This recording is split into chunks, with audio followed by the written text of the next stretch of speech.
पक्ष के प्रबल विरोध के सामने उनको नतमस्तक होना पड़ा, आज उन्हें बर्खास्त करना पड़ा है। जहाँ तक नीतीश जी सरकार की पार्टी और आरएसएस का जो चाल है उसको हम सफल नहीं होने देंगे। बिहार की धरती जो है वर्ग संघर्ष की धरती है और यहाँ जो है पिछड़ी दलित जातियाँ जो है उनकी बुनियादी समस्याएं जमीन की है, मान सम्मान की है। जमीन और मान सम्मान के मुद्दों को बीजेपी कभी हल नहीं कर सकती। वहाँ जो है भारतीय जनता पार्टी को नाके चने चबाना पड़ेगा और लेफ्ट पॉलिटिकल पार्टी जो है नए सिरे से अपने वर्ग संघर्ष को तेज करेगी और पिछड़ा दलित अल्पसंख्यक का जो बड़ा पार्ट है वो लेफ्ट के साथ। नमस्कार, आप देख रहे हैं संजीवनी समाचार और आज मेरे साथ जुड़े हैं माझी विधानसभा क्षेत्र के नवनिर्वाचित विधायक माकपा नेता डॉक्टर सत्येंद्र यादव जी। और आज हम बात करेंगे बिहार की नई सरकार के गठन के साथ मची उथल पुथल के बारे में।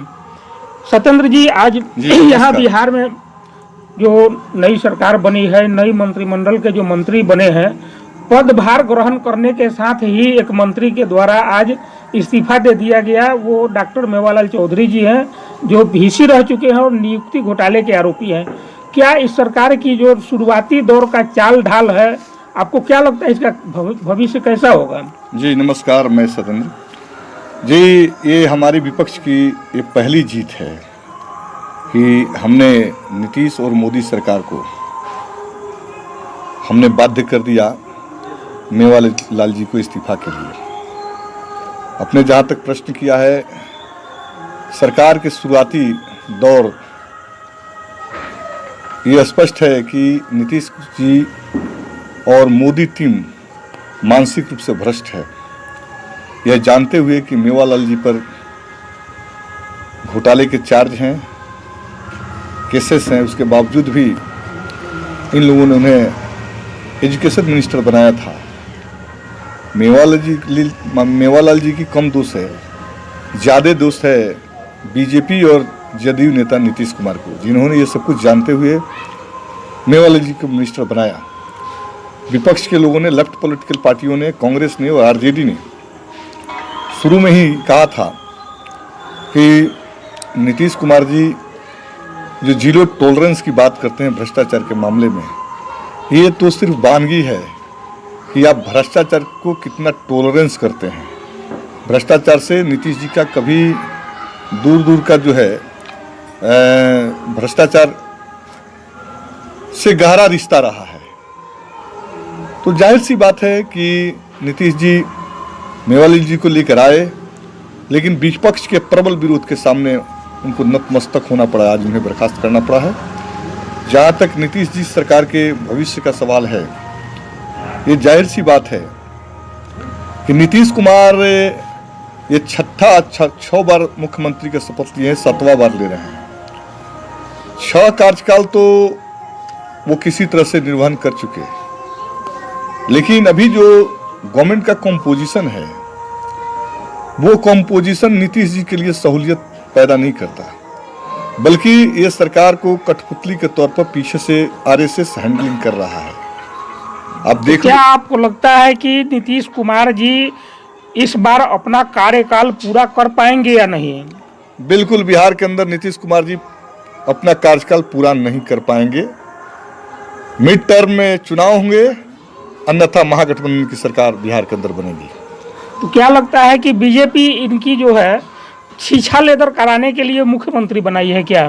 बीजेपी एक रणनीति के तहत उनके जो पिछड़ी जाति, जिसको तथाकथित पिछड़ी जाति का जनधार वाला नेता बताते हैं नीतीश जी, उसको हड़पने के लिए एक रणनीति के तहत काम कर रही है और उसी रणनीति के तहत उन्हें मुख्यमंत्री बनाया गया है और धीरे धीरे उनके अस्तित्व को समाप्त करने की कोशिश हो रही है। और जदयू एक तरह से पॉलिटिकल जो क्षेत्र है उसका स्कोप जो है धीरे धीरे समाप्त हो रहा है और उसी परिस्थिति में उन्होंने 2 मुख्यमंत्री उप मुख्यमंत्री बनाया है और उनके पीछे यही मंशा है कि नीतीश कुमार के जो जनाधार उसको हड़पा जाए और उनको किनारा लगाकर जो है बिहार के अंदर जो है वन वे सरकार चलाया जाए इन फ्यूचर। इसी रणनीति पर बीजेपी काम कर रही है, लेकिन हम बीजेपी के लोगों से भी कहना चाहते हैं जो षड्यंत्र कर रहे हैं बिहार के अंदर, लेफ्ट पॉलिटिकल पार्टियों का जो है एराइज जो हुई है और सदन के अंदर जो उनका प्रेजेंस है, किसी भी कीमत पर भारतीय जनता पार्टी और आरएसएस का जो चाल है उसको हम सफल नहीं होने देंगे। बिहार की धरती जो है वर्ग संघर्ष की धरती है और यहाँ जो है पिछड़ी दलित जातियाँ जो है उनकी बुनियादी समस्याएं जमीन की है, मान सम्मान की है। जमीन और मान सम्मान के मुद्दों को बीजेपी कभी हल नहीं कर सकती है। इसलिए नीतीश कुमार का पॉलिटिकल स्कोप खत्म हो सकता है, क्योंकि भारतीय जनता पार्टी जो है वहाँ जो है भारतीय जनता पार्टी को नाके चने चबाना पड़ेगा और लेफ्ट पॉलिटिकल पार्टी जो है नए सिरे से अपने वर्ग संघर्ष को तेज करेगी और पिछड़ा दलित अल्पसंख्यक का जो बड़ा पार्ट है वो लेफ्ट के साथ रहा है, आगे भी रहेगा। तो क्या आपको लगता है कि बिहार में जो अभी जिस मुद्दे पर तेजस्वी यादव जी ने चुनाव लड़ा, 10 लाख नौकरी देने को लेकर उन्होंने मुख्य मुद्दा बनाया था, उसके अलावा जो नियमित करने की मांग नियोजित शिक्षकों की है उसको लेकर उन्होंने बड़ा ऐलान किया था और उसके काट में बीजेपी या एनडीए के द्वारा 19 लाख रोजगार की बात कही गई थी। तो ये 19 लाख रोजगार और 10 लाख की नौकरी का जो मुद्दा है दोनों पक्ष और विपक्ष का, ये आगे भी जारी रहेगा क्या? हमारे महागठबंधन के नेता तेजस्वी जी ने साफ कहा था कि मंत्रिमंडल के प्रथम बैठक में ही हम 10 लाख नौजवानों को नौकरी देंगे, रोजगार नहीं नौकरी देंगे। रोजगार और नौकरी में अंतर होता है। हमारी सरकार इत्तेफाक से नहीं बन पाई, इन लोगों के तिकड़म और इन लोगों के साजिश के चलते हम सरकार बनाने में विफल रहे। लेकिन नीतीश जी की सरकार बनी है, एनडीए की सरकार बनी है, इन लोगों ने भी 19 लाख लोगों को रोजगार देने की बात कही थी। इनके प्रथम मंत्रिमंडल के बैठक में इसकी कोई चर्चा नहीं हुई। न शिक्षकों के समान काम का समान वेतन की बात हो, जो नियोजित लोग हैं उनके और सर्विस सिक्योरिटी की मसले हो, उन पर उन्होंने कोई बात नहीं की है। राज्यपाल के जो अभिभाषण होंगे, ये अभिभाषण से स्पष्ट हो जाएगा कि बिहार की सरकार क्या करना चाहती है।